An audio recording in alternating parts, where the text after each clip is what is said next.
Sekjen DPR mengklarifikasi berbagai tudingan dan juga kecurigaan sejumlah pihak terkait vaksinasi kepada anggota DPR dan keluarga yang dilakukan secara tertutup di Kompleks Parlemen Senayan, Jakarta.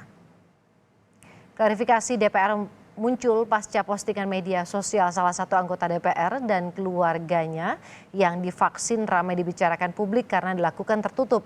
Menurut Sekjen DPR Indra Iskandar, salah satu alasan mengapa keluarga anggota DPR perlu diberikan vaksin adalah karena kegiatan anggota DPR yang berkunjung ke dapil berpotensi menularkan COVID-19 kepada pihak keluarga. DPR menargetkan vaksinasi 12.000 orang di lingkungan kerja DPR, termasuk anggota DPR dan anggota keluarganya. Dari seluruh yang divaksin di DPR ini, tadi saya sebutkan ya unsur tenaga ahli, kemudian pengamanan dalam, kemudian tenaga cleaning, petugas-petugas kebersihan, petugas taman, pengemudi, termasuk ASN dan keluarganya, jumlah keseluruhannya itu berkisar hampir 12.000.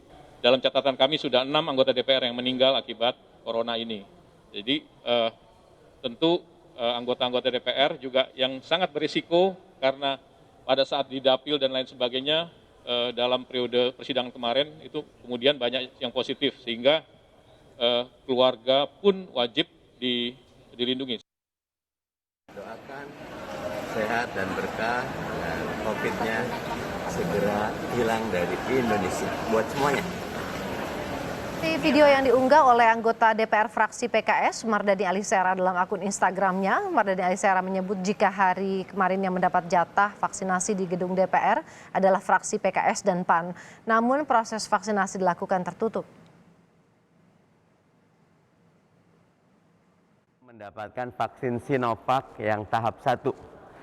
2 pekan lagi insya Allah kalau keadaannya normal, mestinya dapat vaksinasi tahap 2. Mohon maaf buat teman-teman yang belum, kebetulan jadwalnya kami dari DPR memang hari ini dan berharap semua rakyat Indonesia dapat segera mendapatkan vaksin dan semua petugas kesehatan yang melaksanakan vaksin dijaga kesehatan dan semuanya sehat selalu. Terima kasih. Assalamualaikum warahmatullahi wabarakatuh. Sementara Wakil Ketua DPR, Sufmi Dasko Ahmad membantah jika proses vaksinasi anggota DPR beserta keluarga dilakukan secara tertutup. Sufmi menyebut jika proses vaksinasi dilakukan dengan tetap menjaga protokol kesehatan. Sementara untuk keluarga anggota DPR diberikan sesuai dengan jatah dari Kementerian Kesehatan. Jadwal itu kan harus dilaksanakan. Oleh karena sedang reses, Kesekjenan memberikan informasi kepada fraksi-fraksi yang kemudian memberikan informasi kepada anggotanya. Jadi tidak benar kalau kemudian vaksinasi ini soal tertutup, nggak ada yang ditutup-tutupi. Uang vaksinasi ini program pemerintah kok gitu loh. Nah mengenai jumlahnya berapa yang sudah divaksinasi, siapa saja saya nggak hafal. Karena saya juga sedang reses, ini masuk untuk kemudian melihat-lihat proses vaksinasi baru pada hari ini.